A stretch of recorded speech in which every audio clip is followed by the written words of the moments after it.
So anyway, I'm Matt Feldman. Welcome. I'm here in beautiful Edwardsville, Illinois.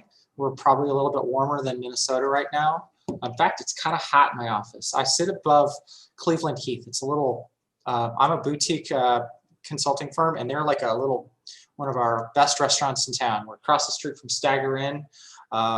It's just a college town. We're about 20 miles from St. Louis. And so it's super exciting to join you guys today. I do this session, I've been doing the session probably 5 or 6 times this fall.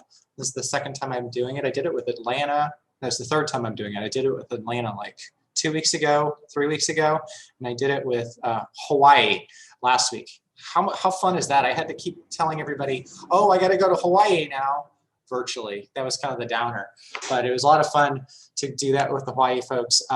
It's kind of crazy because they're 5 hours different from us. I'm in the central time zone just like you are. And so I was sitting there at the end of the day and they were still drinking coffee in the morning. So I was a little jealous, but at the same time, I got to go home. Anyhow, welcome everybody. Feel free to put things in the chat. I know Claire's monitoring the chat, and if there's anything that I don't see, she'll point it out to me. But let's get started here. I can never find, oh, here we go. When you start to present, I don't know if you have the same problem, but in Zoom, it moves everything around. I'm like, where is thing? My taskbar is up at the top and not at the bottom. So I'm going to set a poll, and you can start to fill out this poll while we're chatting and talking, and I'll just get started. All right, this is the poll question. I think I've got 6, there's 6 in here. Versus the 5 that I have in this. But anyway, the point is where are you guys at with your consulting practice? You might, I think I added one below 1, which is I'm just here because I'm lonely. I got to tell you, a lot of us are stuck at home. We're social distancing, and so there's a handful of people who just show up because they don't really care about the topic. They just need to talk to somebody. So that's perfectly fine too. But clearly, you guys are all motivated. So let me tell you a little bit about myself. Goshen Education Consulting. I was a grad student at working on my doctorate in education back at Iowa State. And I had previously worked for an international consulting firm that was not at all related to evaluation. But I left that to go work on my doctorate in education. And while I was there, I found a graduate assistantship in a research institute. That research institute, actually called the Research Institute for Studies in Education. We liked it. It was called RISE. We had a little son. It's cute. At Iowa State. I looked at it right away and said, hey, wait a second. This stuff they're having me do with contracts and coordination, that's just consulting. So I started operating immediately as a consultant within that graduate assistantship. I kept my hours. I did it kind of honestly because I also did my homework at the desk that I was assigned, and I needed to, at the end of the month, justify that I'd actually done my work. So I actually started operating like a consultant from the very first day I was there, and they would give me these projects, and I would do my work, and I would do my grad work, and I said, oh, this whole evaluation thing is sure a hoot, but man, someday I want to get out of this and I can go work for a university and be a data analyst for presidents and vice presidents of a university as a director for institutional research, which is what I did. But I like to think of evaluation as the mob, kind of. The evaluation as a mob, because you think you get out of it, and then these little contracts come creeping back and they just bring you right back in, which is kind of what happened. I was at a breakfast meeting with my provost, and he says, I'd like to introduce you to the superintendent. And the superintendent says, hey, can you do program evaluation with us? We have this project. I thought to myself, well, sure, I need some new windows in my house. I just moved from Iowa, and here I am in Illinois.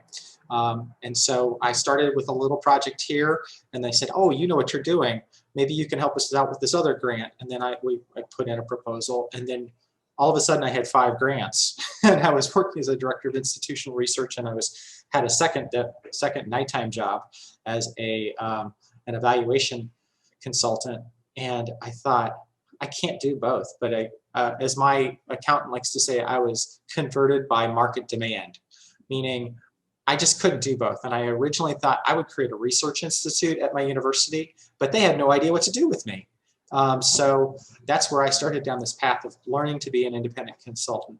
So I joined AEA, the American Evaluation Association, and immediately went to find the Independent Consulting TIG.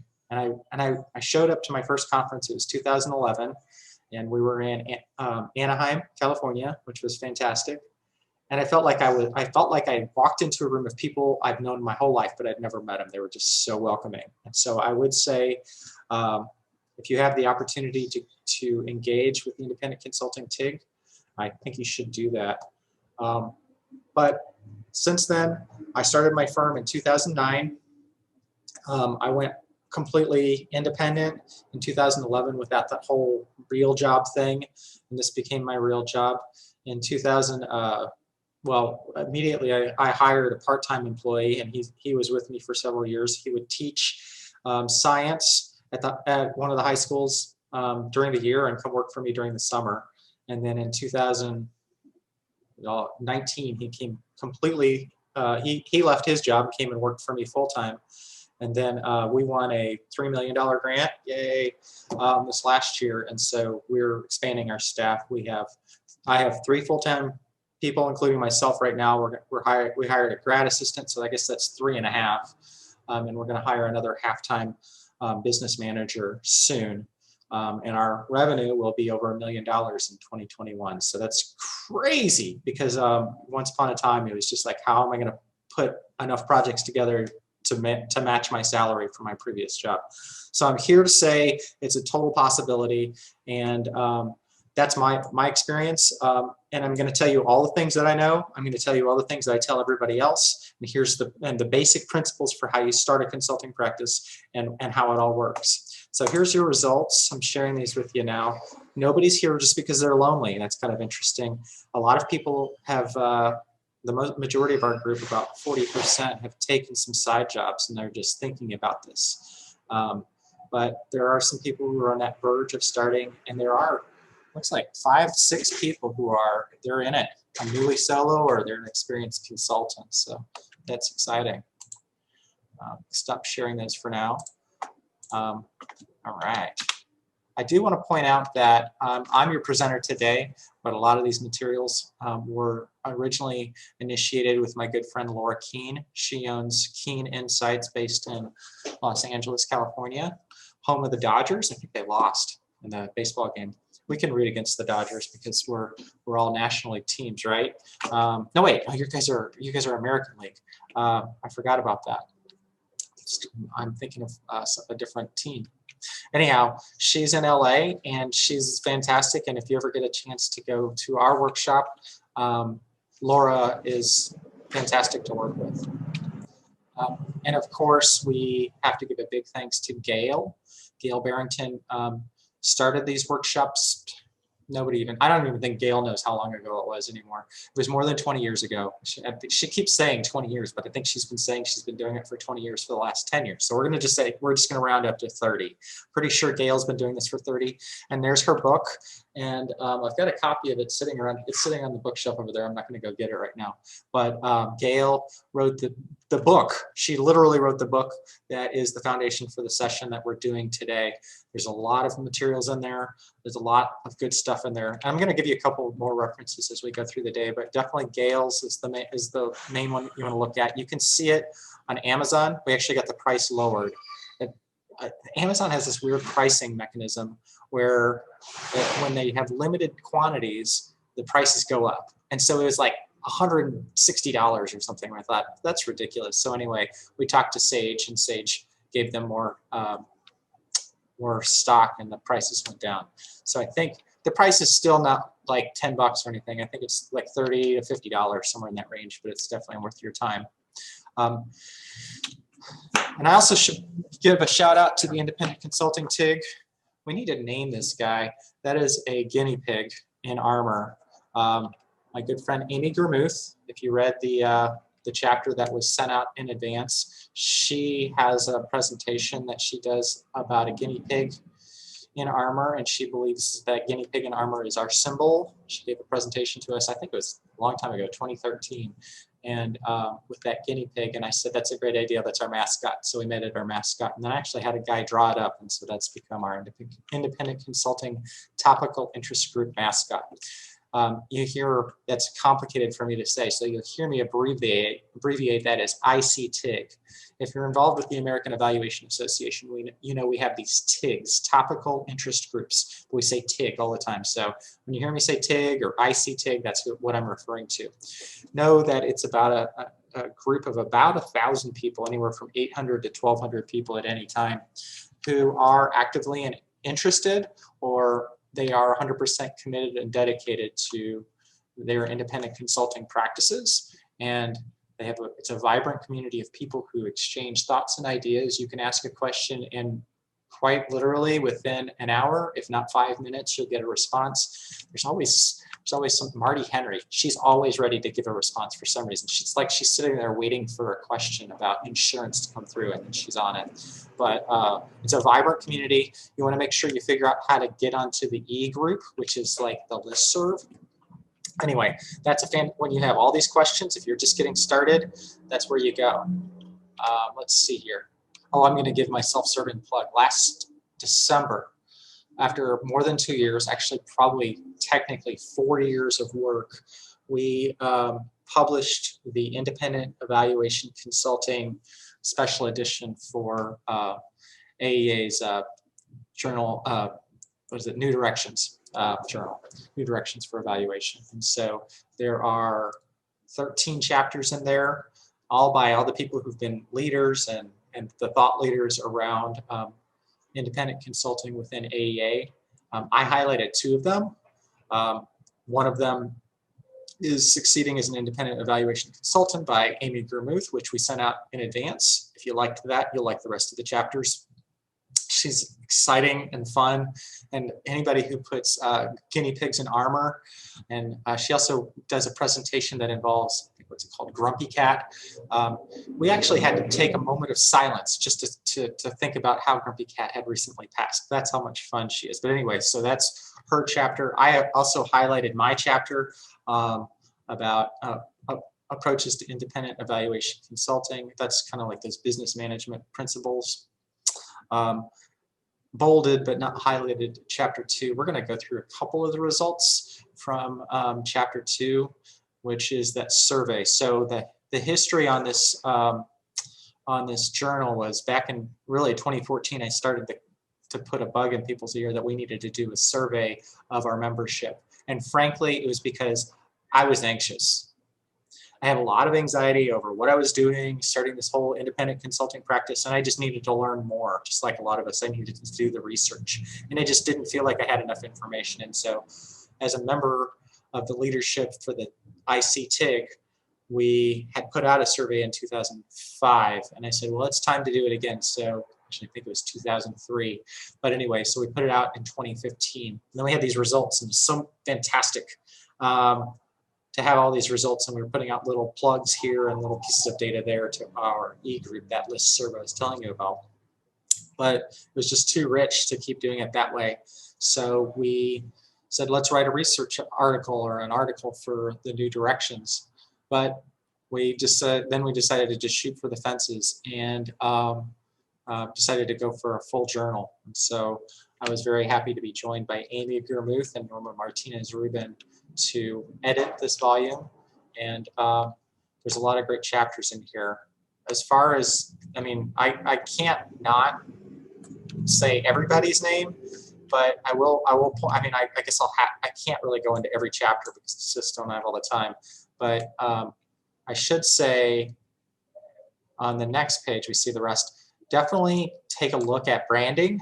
That's written by Stephanie Evergreen and Nina Sabar. I don't have to tell you who Stephanie Evergreen is, but she's fantastic and she does a lot with regard to visualization. But Nina Sabar is our current ICTIG chair, and the 2 of them wrote a really great article. I don't know, I'd be willing to bet some of you guys are doing international evaluation. If you're interested in international evaluation, actually, if you don't know a thing about international evaluation and you want to get into it, read the chapter from Mills Young and Svetlana Negrostrueva, which is chapter 10, I believe. Yep, chapter 10. And it's like the handbook on how you start an independent consulting practice for international evaluation. It's just like, do these things and you will have a practice. I thought it was fantastic. I talked about Gail Barrington. She wrote a chapter on consulting after 50. I thought that was a fantastic chapter because a lot of our membership in the TIG are people who decide to do it as a second career. They retire or they leave their first career and they decide to go into independent consulting as their next thing. So that's reflections there. And then Stephen Mack, also kind of a companion chapter to that, wrote about taking down your shingle, thinking about when you want to stop consulting, when you should. But I think what he found was really a lot of people enjoy it so much they don't want to leave it. It's more than just a job. It's more than just a vocation. It may be an avocation for a lot of people. Today, so we're already 20 minutes into this, and I'm probably already behind. Sorry about that. What we're going to learn, we're going to talk about some consultant attributes. We're going to talk about your moxie, your ability to just know what you're doing, to have confidence in yourself. We're going to talk about the independent consulting survey with that focus on those new independent consultants, people who had just recently left a full-time job to become an independent consultant and what's going on with them. We're going to talk about niche marketing. And if we have time, and I think we might, because we've got 90 minutes today, and I've been doing this session over 60 lately, so I'll probably have a little bit of time to get into networking and marketing. Regardless, all these slides will be available to you, and you can see all those slides. Hopefully, we'll have time for me to go through the context on the networking and marketing. I'll probably throw in a break somewhere around, let's see, probably around 4:15, 4:20. How's that? That's Central Time, of course. Matt, so there's a question here. Oh. How do you get on the e-group for the TIG? Let me share that with you after the fact. There's actually a link that I can share with you, and it gives all the instructions for it, but it's going to take me more than a couple minutes to explain that, because sadly, even when you sign up for the TIG, you need to opt into the emails. And so there's a process for that, but somebody went through and wrote it all up step by step, but I'll have to look it up. So let's make sure when we get into questions, I can go and show you how to do that. All right, so let's talk a little bit about the consulting landscape. What are consultants? I just looked this up today. Oxford Dictionary says a consultant is someone engaged in the business of giving expert advice to people working in a specific field, which is basically, at the end of the day, we convince people that we have value that we can provide to them, and they pay us money. That's really the basics. We sell knowledge, skills, and expertise specifically for us as evaluators. We do it with applied research and evaluation. We in the TIG see ourselves as entrepreneurs and small business people. So we have to go beyond the evaluation piece, but we have to think about how we do billing, how we connect with people and marketing, how we spend our time with our affiliations with the Minnesota Evaluation Association, or in my case, the Evaluation Association of St. Louis. How much do you spend on insurance? Knowing that you need to have insurance is a good start. But how do you go about reimbursing yourself for your mileage? These are the little things that we do as small business people. It's the things that you never expected to have to figure out, which I never did. I said, I'm just going to work for a university for the rest of my life. And as it turns out, that didn't really work out. I started up my consulting practice, and it's been fantastic ever since. I should say that I kind of pointed this out earlier. Our TIG ranges in size from about, the earliest number I could find was 2003, and we had 578 people, which I think is a pretty big number. 2013, we had the largest number, which was 1,500. By the way, that was the year we were in DC. We've been in DC since. I don't know what the number was then, but every time the American Evaluation Association has an in-person conference in Washington, DC, they like increase the overall membership number by like 20 or 30%. And so everybody else gets the benefit there. We are currently, I think, the third largest TIG. The largest is nonprofits, which shouldn't be a surprise to anybody because they kind of run the show. And the second is those darn data visualization people. They're so popular. They're fun. I mean, they're funner than the rest of us, I think. They just have fun doing data parties and things. So, but the TIG is the independent consulting TIG is the third largest. I love this quote.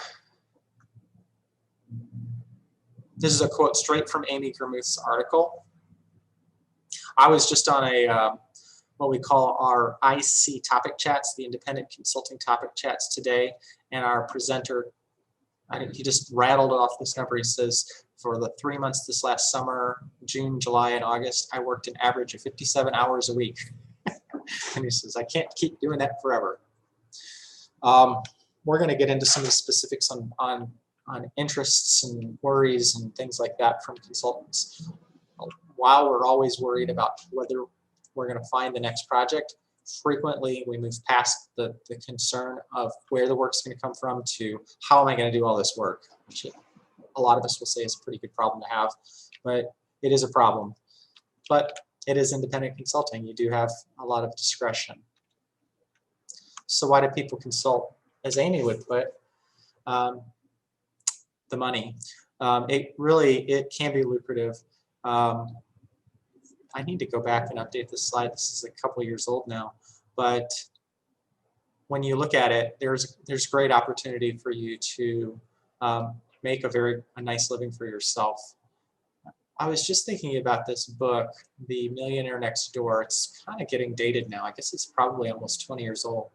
But the principle of it is, at the point that you work for yourself, you have discretion over your revenue, and you don't have you can control your overhead, and ultimately, you can provide. If you're smart and you're able to do your business correctly, you have the opportunity to make more than what you'd make working for an employer. Now, it's going to vary from year to year, but when I was first thinking about the independent consulting idea, I remember I was a local evaluator, and I was talking to the state evaluator, and I said, why did you go independent? She goes, because I've made 3 times the salary that I made previously, year after year. Now, I can't say that that's been the case for me most years, but I have met or beat my salary that I had at the university every year for the last 10 years. So I can say it is a possibility. Now, let's just talk generally about top jobs. I'm not going to take the time to have you guys guess at these things, but if you look at Glassdoor, we are in a great world. Now, you're not going to find Glassdoor identifying evaluator as the top job in America because, well, as you all know, nobody knows what we do. My mother doesn't have any idea what I do, even though I've told her to her time after time. She's just excited that I own my own business, so she has no idea. But I would have to say that we probably have a lot of things in common with data scientists, and that was listed as the top job in America. Maybe not so much data engineer, but I guess some of you probably do. Also, if you look at U.S. News and World Report, this is 2019. It's another slide I probably need to update. The statistician was listed as the second best job. So we're already in a fantastic field. These are top jobs, and because they are top jobs, they're in demand. And that's part of the way that these things are decided. So it should give you some level of confidence that there are opportunities out there, not only to work for a company or an organization, but there are opportunities out there to do this independently. Certainly, software developer, which is listed as number 1. There's lots and lots of independent software developers.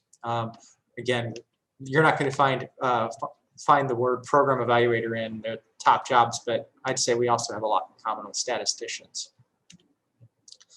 So we did the survey. I was telling you about this. In the survey, we looked at all of our new consultants, and we had the survey was of all independent consulting TIG members, went out to about 900 people, and we had about 350 responses. I think that's about right. The actual numbers will come up in a second. And we broke that down and we looked at just those people who were brand new into their consulting practice, and they were in their first 5 years, 0 to 4 years in practice, who had no employees and were full-time. They weren't doing this part-time. This wasn't a side hustle. This was just them completely looking at this. And so who were these people? Well, they were 45% PhDs. And I get this question a lot. Do I need a PhD to do this work?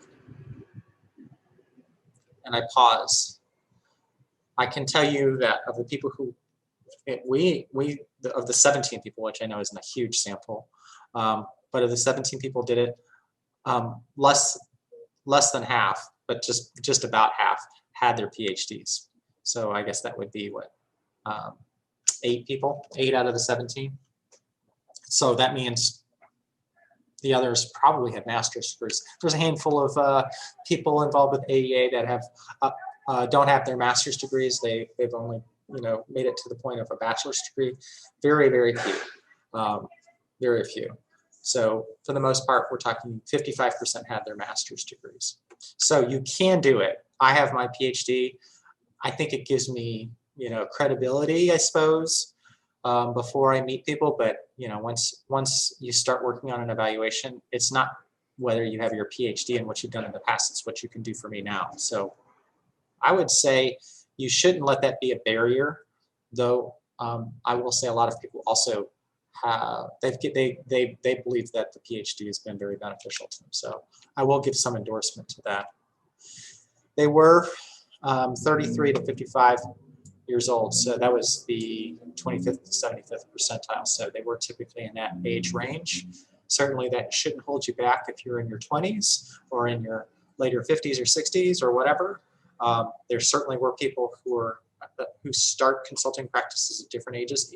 In fact, if you are here and you're in your 20s, you shouldn't think you can't do this, because you probably have a better chance of making a go of it than the rest of us, because, well, frankly, you don't know better. And you're just going to go out there and you're going to make it work, because that's really what it takes. At the end of the day, it's a make it work situation, or it's a get her done, to use that phrase.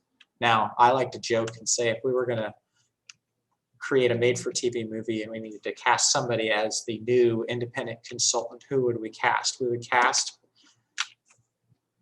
Mayim Bialik. Let's see there. Come on, there you are. She's right there. You might know her from Blossom or The Big Bang Theory. She'd be kind of the perfect person to cast in this role of independent consultant. Although I'm not really sure how that plot line would go. Knowing us, we'd need to find a professional writer to make this interesting, because I'm not sure I'd do a very good job with the plot line for that. Anyway, let's see here. Let's do some more survey stuff. I can never find the clicker. All right, why do these people consult? What would drive them to this madness? Well, I think most of us would say, I want to do this for myself. I'm tired of working for other people. A lot of us love to do it for the flexibility. And I can tell you that in a non-COVID world, I walk a block down the street to my daughter's elementary school and I have lunch with her once a week. I can't do that now. It's kind of a bummer. But I have less flexibility now because I have staff and I've got to show up to work and things. But when I was a one-person shop, if I wanted to work at 3 o'clock in the morning and get the job done, I set up expectations with my clients and what I was going to do, and I met those expectations. When I did the work, completely up to me. If I wanted to work in my pajamas, I did. And that's actually kind of funny. So we're spending time on Zoom today, and I know you've had a lot of Zoom over the last 5-6 months. Or I'm at a loss for how long we've been doing this whole pandemic thing. But I remember when everybody got on Zoom and they started saying, oh my God, I'm so tired of being on Zoom all day. And I said, well, welcome to being an independent consultant. This is what we've been doing for years. So I don't get Zoom fatigue anymore. But anyway, flexibility. I get on diversions. And a lot of people do it for the money. I felt like I was being ripped off. You have that opportunity, as I said earlier, to this person said I make 1.5 times my old salary, work fewer hours, and choose my own projects. That's kind of meets all the pieces, independence and flexibility too. However, we do worry. What are our colleagues who started their consulting practices? What did they worry about? Well, they worried about the uncertainty. Where am I going to find that next project? Frankly, and I said this before, they worry about too much work. I can never take a vacation. I'm in education, and so our busy times are the summers. Guess when everybody wants to go on vacations in my family? In the summers. So, and we just want a project to do, it's called STEM Camp, where we're doing camps for military-connected children in 10 different locations all over the country. And of course, it's going to be summers. So I don't really get vacations. We do go on them, but I will be on vacation, you know, in person. But in many ways, I never completely leave the work behind. So there's a consideration. That being said, I could take the entire month of February off most years because nobody wants to talk to me in February. So I do have time to do whatever I want those days. The other thing people worry about is this marketing piece. And I think we're going to get around to it today, but that soft skills. We, for some reason probably it's obvious, but a lot of us in evaluation are that we're not as social as maybe other people. We find that we are the introverts. I'm not one, but I would say a lot of my colleagues, we probably have an overrepresentation of introverts. And I will tell you this, it's actually the introverts who are better at this job because they have the ability to listen and they don't talk all the time. So I know I'm very talkative today because, well, that's what I'm here to do. But the marketing and the soft skills are really, you think it's going to be that extrovert who's fantastic at it, but you learn very early on that the consultants who are really successful are doing it because they have connections with other folks, and they are able to interact with one another, and they realize that the projects that they get today are based upon the projects they had yesterday, and then future projects are coming from their current clients and not from brand new clients that they have to go out and, like, you know, hard sell them. Now, this next slide is the big question. Was the big question for me. Is there any money in this? Is there a chance I'm going to make this work? So we looked at those, again, the 17 people who were in their first 5 years. What was their revenue range? So we found the median to be $75,000, which I would say, for most of us anyway, that's livable. The 25th, the bottom end was about 40,000. Higher end was about 97,000. And everybody's got their own situations and where they're at, but that is all revenue, by the way. That is not take home. That's going to be that revenue is going to have to cover some of your expenses for your business. When you're first starting out, though, it's pretty low on the expense end of things. You shouldn't have a lot of overhead. Frankly, that's one of the great things about our practices. We don't have a lot of overhead. We need really good computers, right? We need some software. We need some subscriptions to Zoom and to Microsoft Office and a couple other things. You need to be able to get around and have travel expenses, but you need insurance. And we're not going to get into all the expenses, but there's really not a lot of overhead expense. It's not like you have to maintain products or anything like that. And at first, you certainly don't need employees. All right. Over time, though, things get a little bit better. So looking at our revenue over time, when we look at our folks who are 5 to 9 years and 10 to 14 years and 20 plus years, it goes up. Does anybody want to venture a guess in the chat box why it goes down after 20 years? Oh, Danielle, I just saw your, by the way, if you guys want to make sure I respond to a question, make sure you do it publicly, because I'm not monitoring the chat super well right now. So Danielle, I just saw your private message to me. Of those entering, who are still consulting after 3 to 5 years? I think, Danielle, I don't know. Frankly, I can only talk about the people who I know, and it's all going to be just based on my own personal experiences. The people who aren't consulting anymore mostly go back because they miss the social atmosphere of being in a workplace. But kind of funny right now because most of us are working from home anyway. So I would imagine people may even be considering independent consulting because they're doing the same type of work from home anyway, and they're getting perhaps paid less. So the question was, why do people 20 plus years make less in revenue? I think you're exactly right, Claire, and Alicia and Catherine, that people get choosy. I mean, you've been doing it for 20 years. I can choose the projects I want to work on. I only want to work, I no longer want to work for all those people that are making it hard on me. I only want to choose, I only work with my friends. From my experience, and it's just from being around people and talking to the people who've been doing this for 20 years, they love their jobs. They don't ever want to retire. I think that's what Steve Mack said in his chapter, that, but they don't need the revenue. They don't need the headaches. And so they're just going to work on the projects they want to work on. But it's kind of inspiring to me to know that after about 5 years, most people have figured out how to make about $123,000 a year. You know, that's the 50th percent, the median, the 50th percentile. I mean, and a lower end, you're at 75,000, and at the higher end, you're about 161. And it goes up to about between 100 and 215,000. So I think that gave me a lot of confidence when I saw that. So I was like, well, if I can just do as well as the people at the 25th percentile, I should be just fine. All right.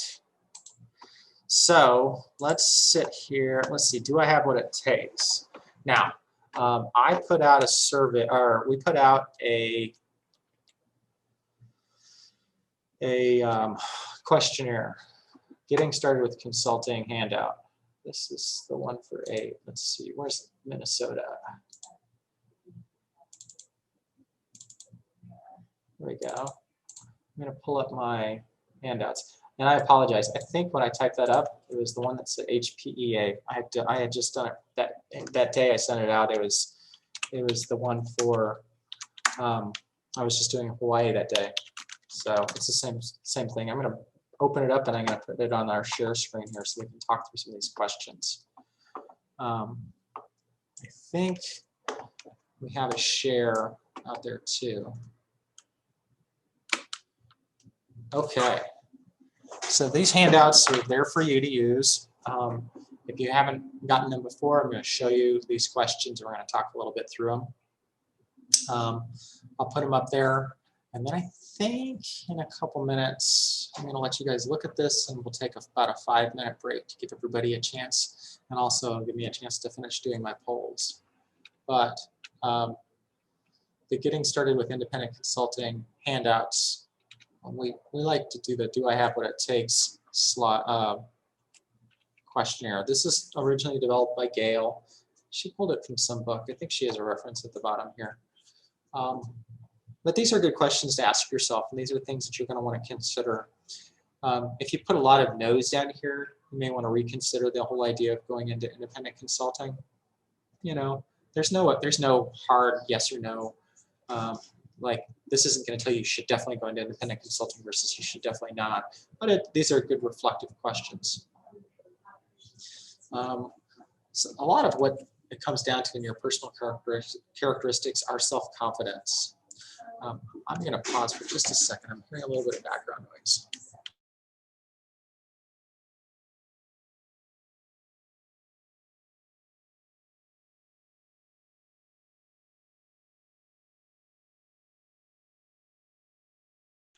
All right. Do I have moxie? Am I adaptable? Do I have clearly defined personal research and business ethics? So those core values are super important.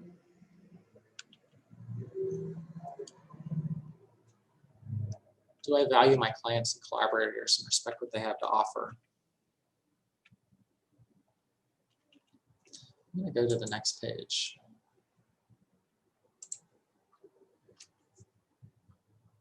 And we are right at 4:15. We're going to go until 5 o'clock today. So I'll tell you what, I'm going to leave it on this page for about 2 to 3 minutes, and in a couple more minutes I'm going to go to the next page. So I would encourage you all to take some time if you need to get up and run to the bathroom or grab a drink of water to do that.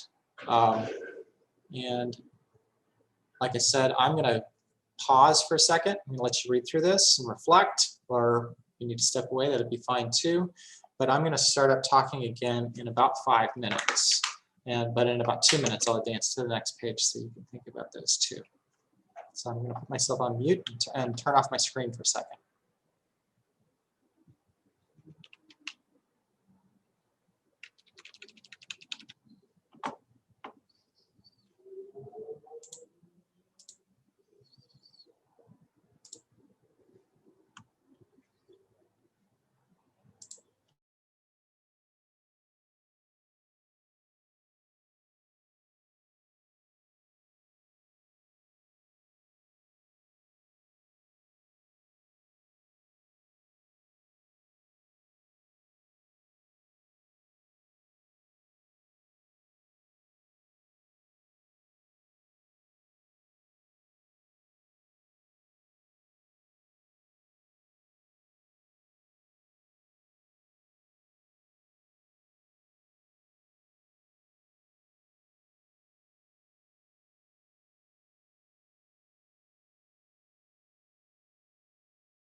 All right.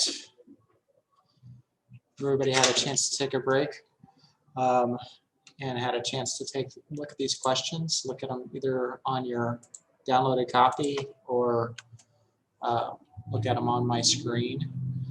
Put the first page up for a second there too. Let's see where people are at. I'm going to launch a poll on, I call it my Moxie poll. So I'm going to launch that poll. Let me know where you think you fit on my Moxie spectrum.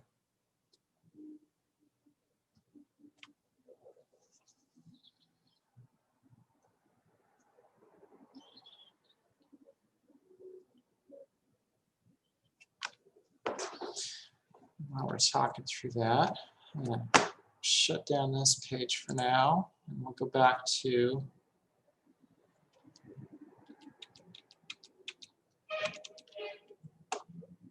what it takes. We've been doing handout number 1, and this is the poll question that's out there. I was just on the Hawaii, and I told you I was in Hawaii last week, virtually, and they showed me something that I thought was fantastic. Have you guys seen this before? You can go into Zoom, and you can annotate, and you can create text on somebody else's screen. And I thought, where's this been my whole life? So I'm doing a stamp right now, and I can go out there and I can stamp a heart wherever I want to. See there? How fun is that? So they were showing me how to do that. So I've thought if I can't ever figure out how to get my poll together, I can always do that too. And you could put a star where you want to, although that wouldn't be accurate. I'd probably be here. And everybody can do that on here. How fun. All right, I'm going to end polling in 5, 4, 3, 2, 1. Let's share those results. So I will personally take credit for everybody's confidence. It's amazing. Oh, hey, thanks for the number 3s, people who annotated on my slide. That's awesome. I just think that's so cool. I didn't even know you could do that. So I'm going to have to learn to do that some more. But we have 4, most of you guys, 57% or 12, feel confident, but a little nervous. That's where you should be, really. You know, there's a lot of unknowns when you're first starting, particularly if you don't have all the work lined up. How do you go about getting your first job? How do you go and find this? Those people are willing to give you checks. That's a scary position to be in. Completely agree. I was talking about the IC topic chats this morning, and Ann Price, who's been doing this for 20 years, she says, I got news for you, it never goes away. And she's right. To some extent, it never goes away. You continue to have some anxiety over it all. I think Kurt Stuke, who has 3 full-time employees, or 4, I don't know, he was talking about expanding your consulting practice and growing it and all the things you need to think about, and he said the same thing. So, I think even for the majority of us, we continue to be at 4, but that's a good place to be. You just have to have that moxie, or that confidence that you can figure it out. I mean, frankly, we're evaluators. That's kind of what we do anyway, right? The word moxie is an interesting term. Oops, now I gotta figure out how to stop annotating. Okay, I'm still in annotation mode. Okay, here we go.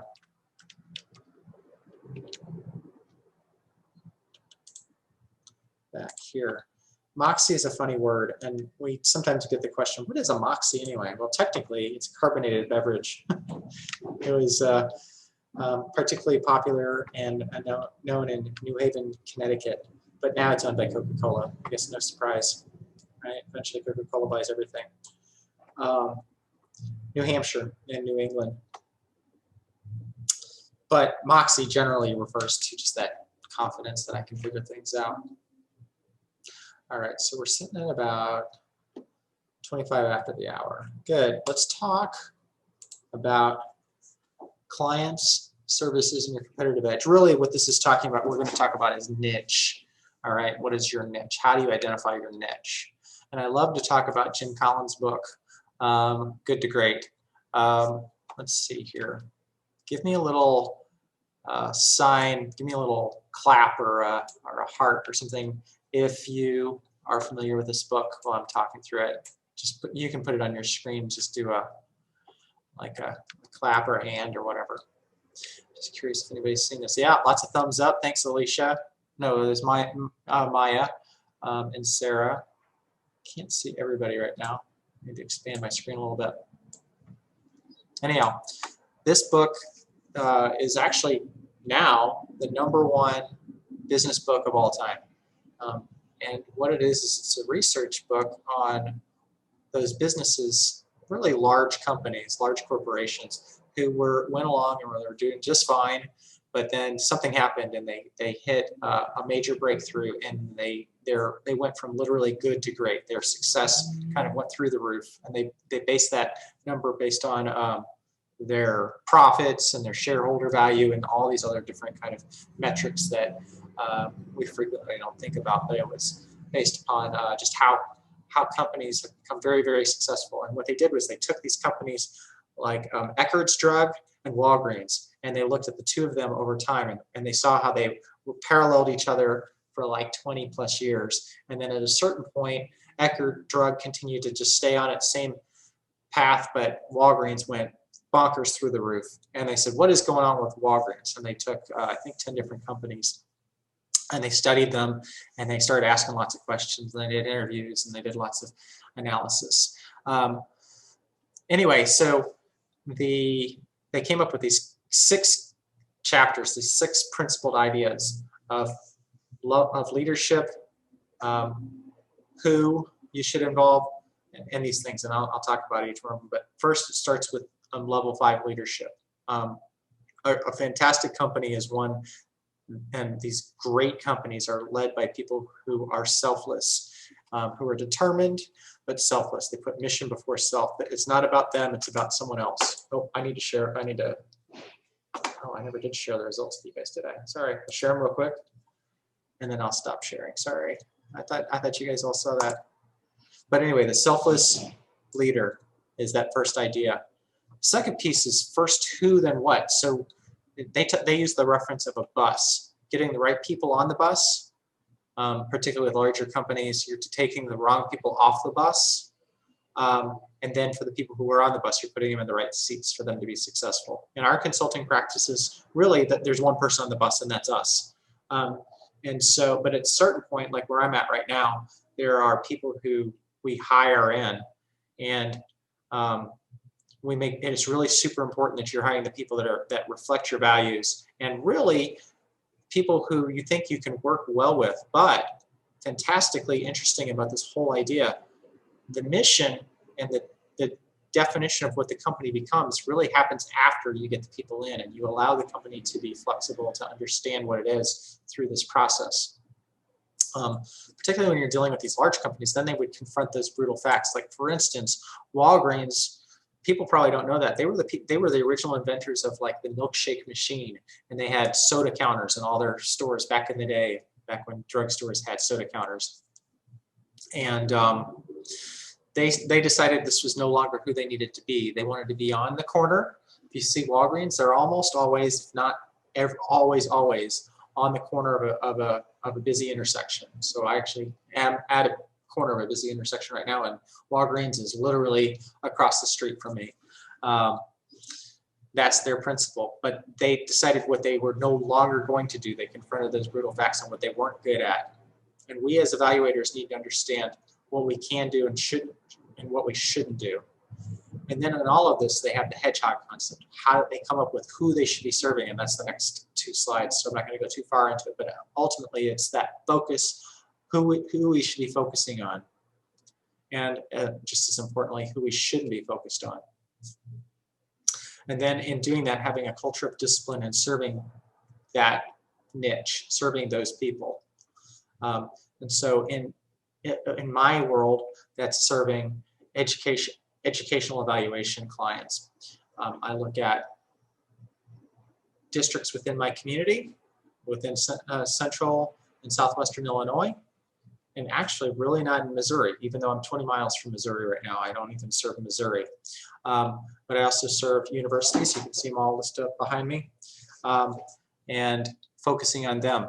But also you got to have the understanding to allow your niche to shift a little bit with time.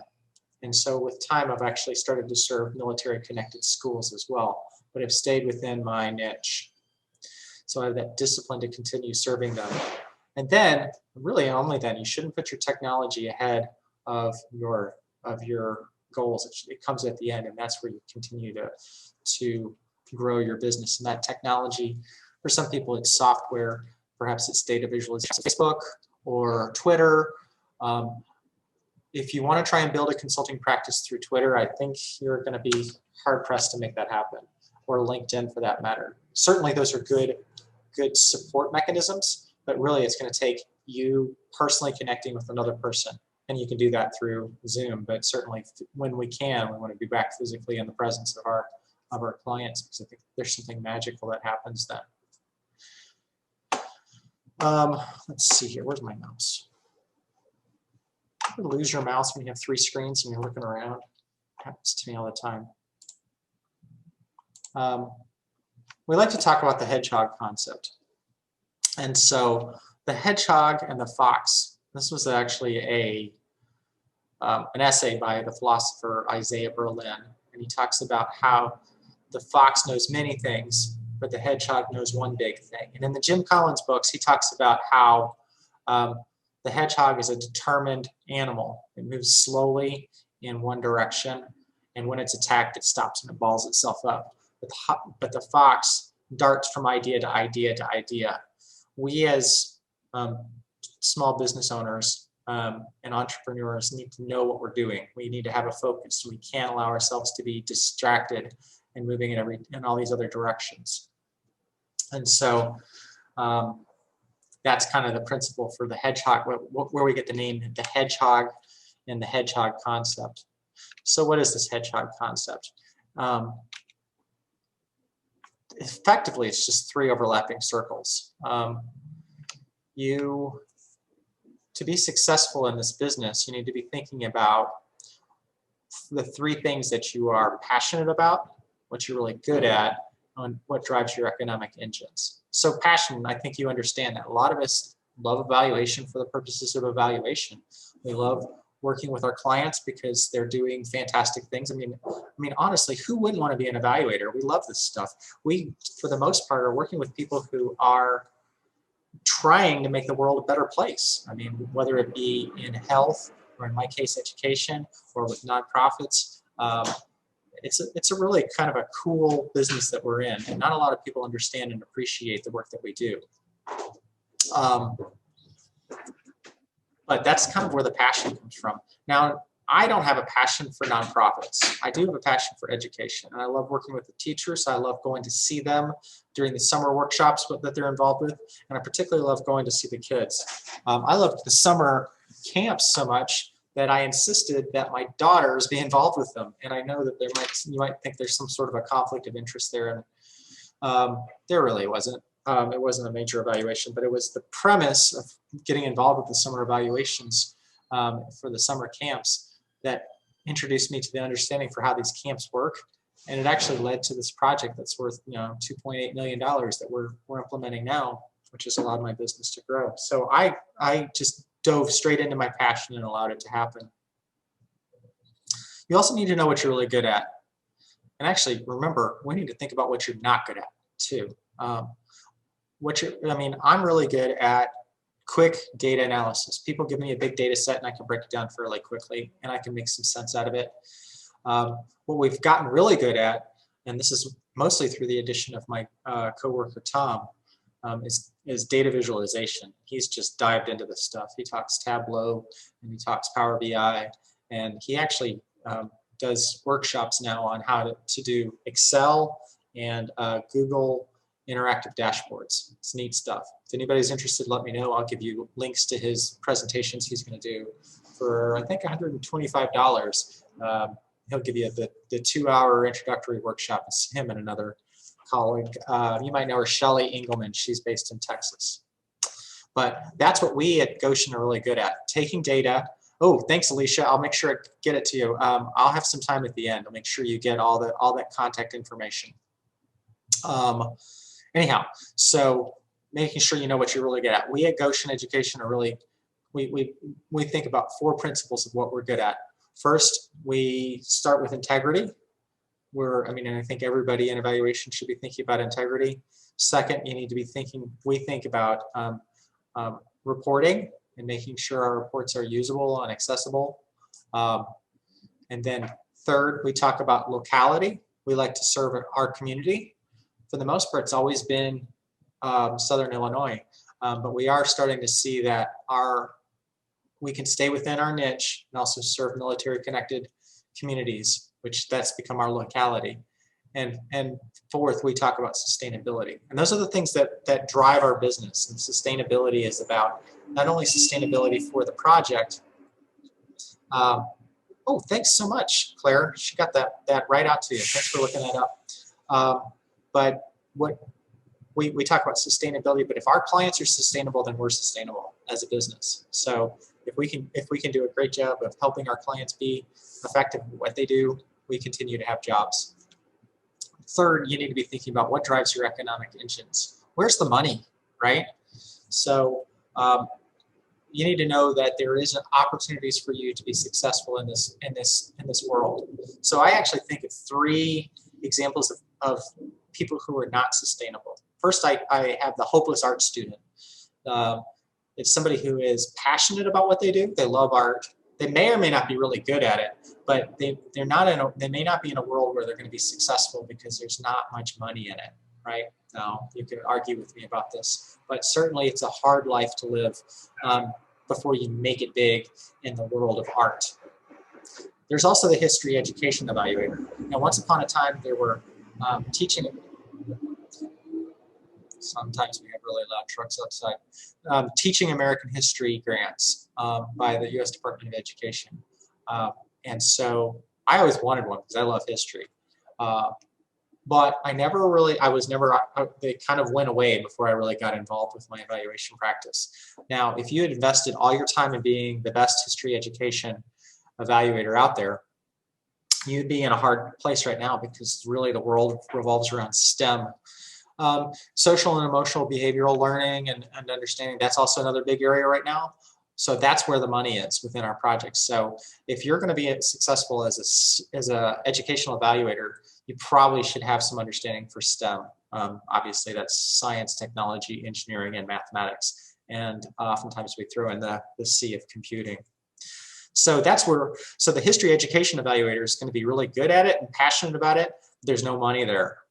But then you also got to watch out for those golden handcuffs. And I call that the corporate lawyer syndrome. The person who's really good at something, there's a lot of money in it, but boy, that passion has been lost a long time ago, drove away.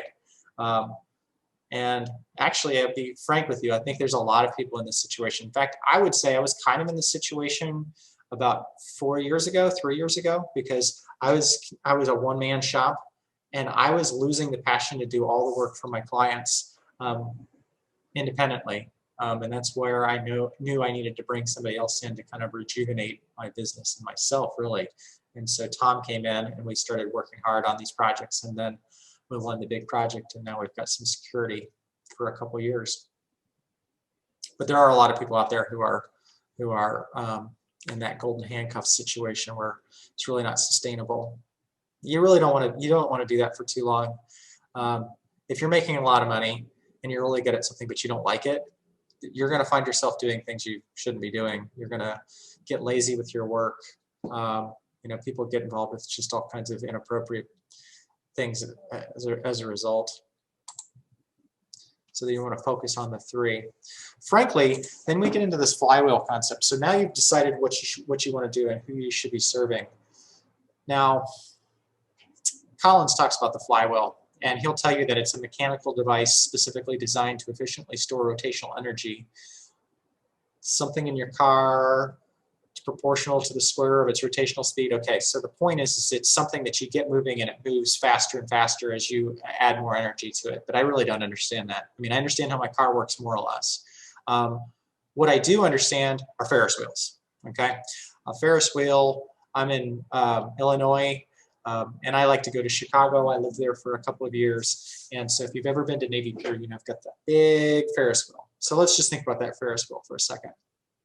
And let's use the Ferris wheel as an example that the faster it spins, the more successful your business is. And so your job as a independent consultant is to spin that Ferris wheel. So we'll just pretend that's the same thing as going out and getting projects. And if you have a really fast spinning Ferris wheel, then you're just making all the money in the world. If you have the Ferris wheel is not spinning, then you're losing out. So your focus here is to focus on those 3 circles that we just saw back here. And if you can apply pressure towards the center on this Ferris wheel, and you just think about it at where you go up and you just, one day you just do everything you can to get that Ferris wheel spinning. But if you continue to maintain your hedgehog focus, the wheel will spin faster the next day. And then after that, it will spin even faster. And after a while, we'll all start to go and have a headache from looking at the screen. I like to think about this with regard to your hedgehog concept. Nikki Bowman put this quote out there.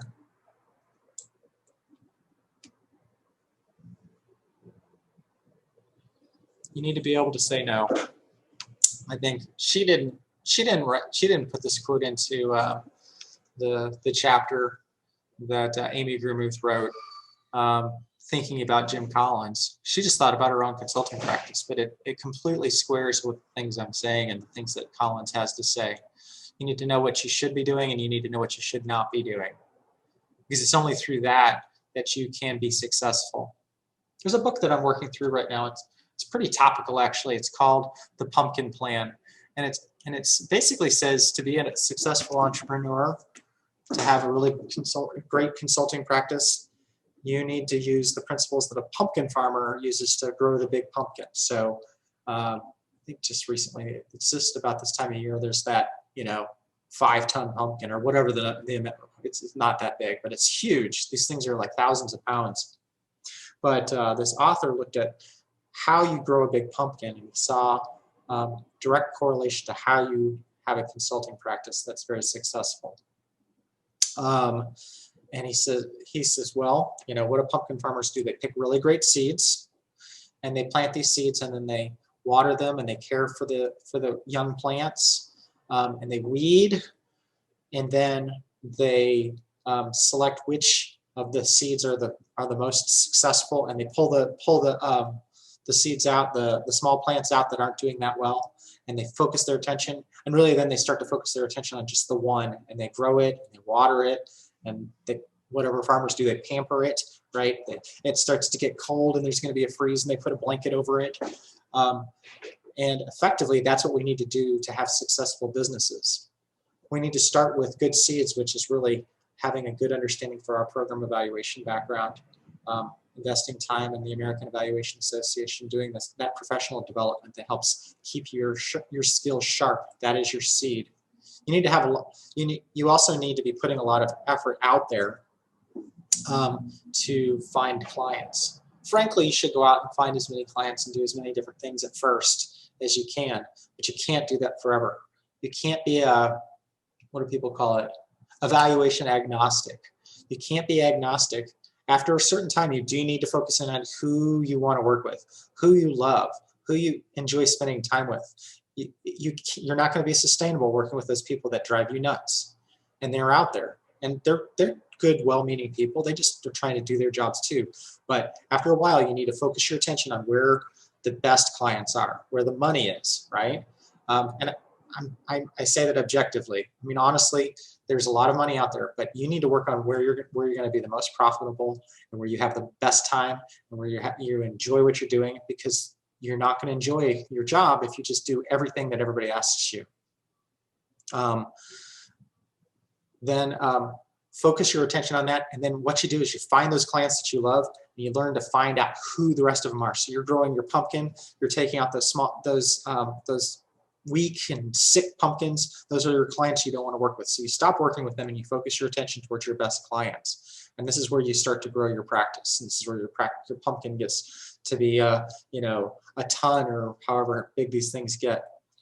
But you're focusing your attention after those after those best clients, because when you find one best client, they always have friends, and you ask who their friends are, and you go to their conferences with them, and you sit down at those round tables go to breakfast early. Don't skip breakfast. You got to go to breakfast. That's where the best contacts are.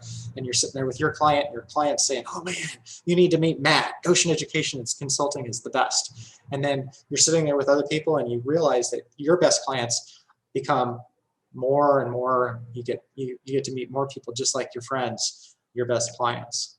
That's the principle, and that's how you grow your big consulting practice. I see we have about 15 minutes left. And of course, I'm not going to get through the marketing slides. I thought I might. I do want to point out a couple things. This is actually slides I usually put at the beginning. So this is Alan Weiss. He wrote a book called, I think it's called Millionaire Consulting. I think the references in the footnotes are at the end of the slides. While all clients know what they need, what they want, few know what they need. The difference is that added value. A consultant is the person who provides that added value. This was a quote that Amy has in her chapter, and I independently used the exact same quote for my slides long before I even read her chapter. And it made me think about somebody else's work. I think Alan Weiss uses this, but I also think about this term of a contractor. So a lot of us we're all contract, it's all contract work really, where somebody gives me a contract to do a project. But I want you to think about the difference between a contractor and an entrepreneur. So a contractor provides what a client wants, and that was kind of what Alan Weiss was using. Whereas an entrepreneur provides what a client needs. And really the difference between the contractor and the entrepreneur is quite a bit. And this can be completely thought about in terms of value, because the contractor will only get paid what somebody else values them at. But if you can provide added value, you can give them more. You can provide a lot more in the way of value, which I mean it equates directly to dollars. Here's a great example. So I get the call out of the blue from a client, a friend of a client, right? A client one removed. And they said, "Hey, I'd like to work with you. I know you've worked with so-and-so. We want to do this Intel Math program." So Intel Math is this teacher professional development program, and they wanted to write a grant for Math and Science Partnerships grant. Those things went away a couple years ago, but at the time they were pretty hot around 2010. And so we wrote this grant, we got the Intel Math program, and I said, let's do a quasi-experimental approach, which a lot of you guys know. It's where you have a control group, and we were able to clearly identify the effect we're having on our target population of, kindergarten through 5th grade math teachers. So they didn't want to do that, but I said, really, we need to be thinking about this. It's going to be great. And so we were able to do that. Well, that became project number 2. So then we were able to replicate the project, and we had 2. But through conversations with the statewide Math and Science Partnership coordinator, we ended up getting funds from the U.S. Department of Education to do a statewide implementation, and we had, I think there was like 20 locations all across the state. Sadly, Illinois has a lot of politics, and I didn't get that evaluation contract, and I'm just a little sore about that still, but it was a great implementation, and we were able to turn a small thing into a big thing just through, well, good evaluation.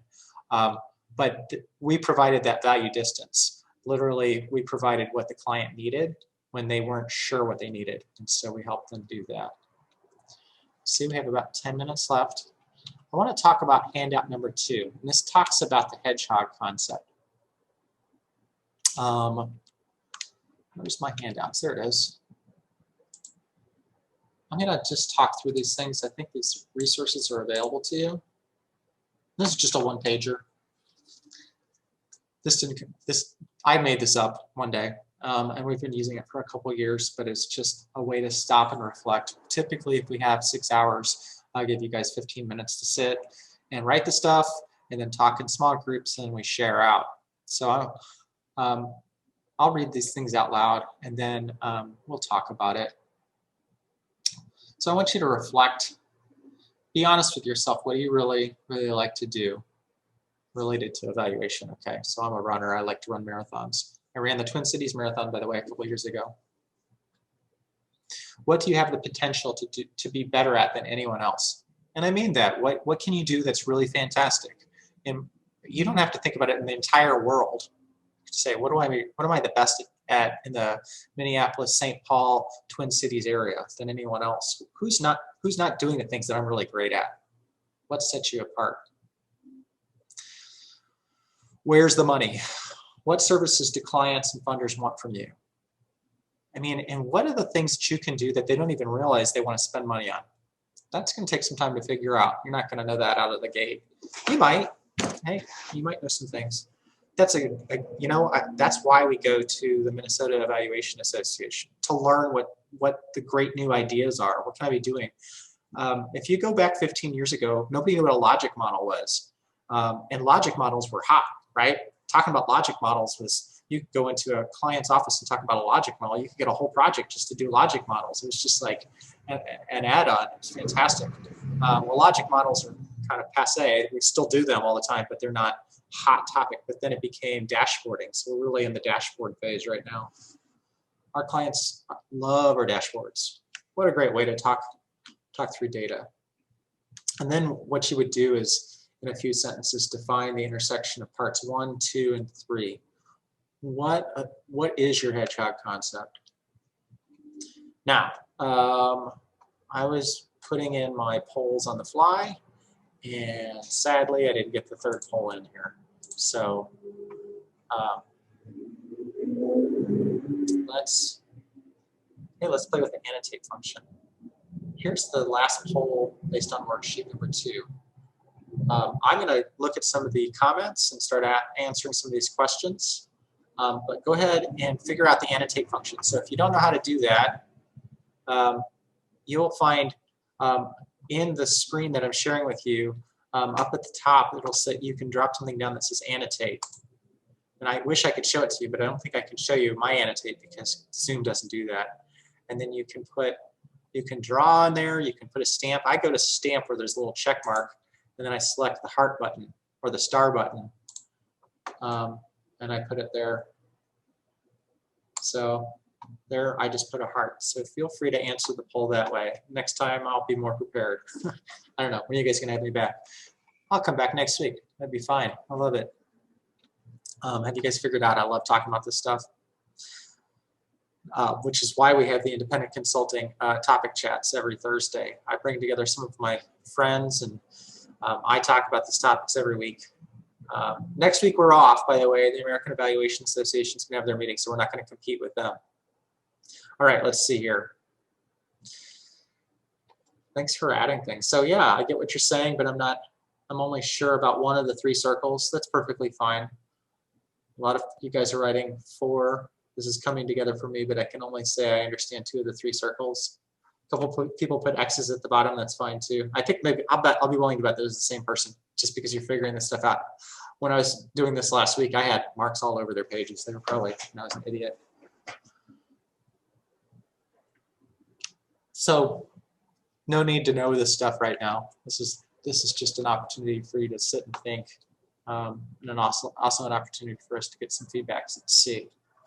Claire writes to everyone, hi Matt, maybe you'll get into this later, but what do you recommend that independent consultants do to find evaluation RFPs? Are there some major websites or listservs we should keep in mind? I know AEA's Eval Talk was one, but it looks like it's temporarily closed. Okay, so there is a new Eval Talk. I think it's not called Eval Talk because I think that was run by Oklahoma State. There is one through AEA, you should look it up. I can't speak at length on how that works.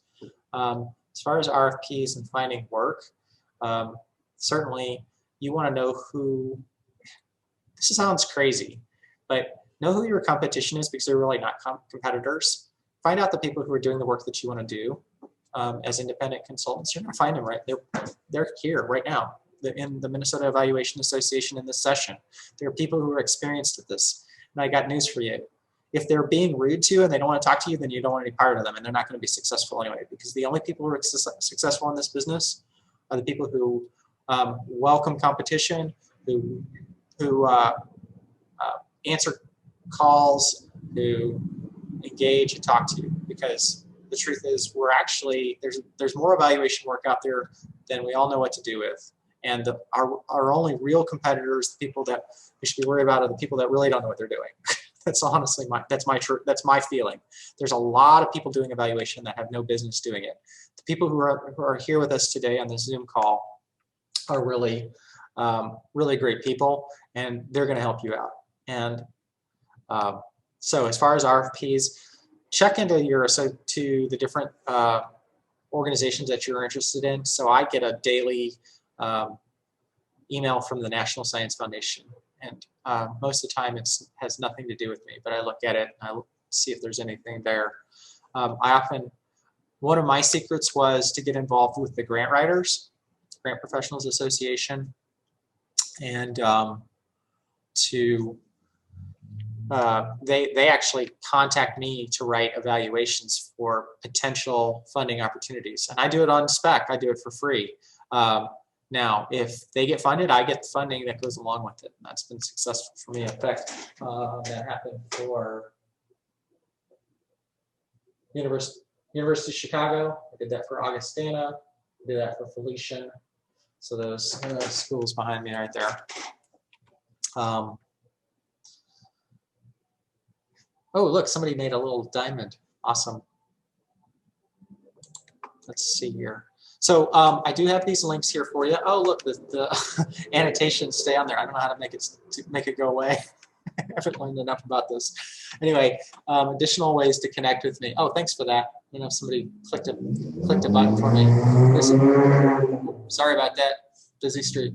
Registration. You can look at our IC topic chats. Use this link right here, and then the catalog of YouTube sessions.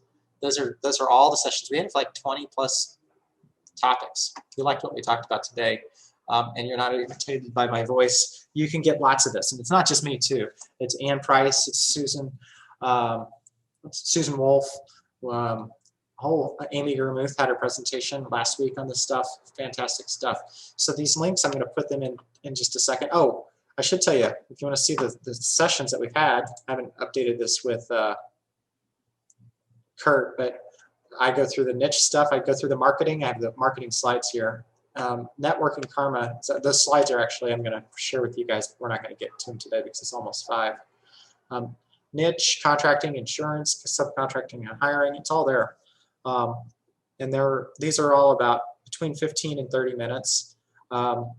This one, marketing, is about 45 minutes because Stephanie and Nina interviewed each other. It was really fantastic. It's all there on that link. I'm going to share it with you in just a second. Oh, you can look at it and scroll. But thanks for listening.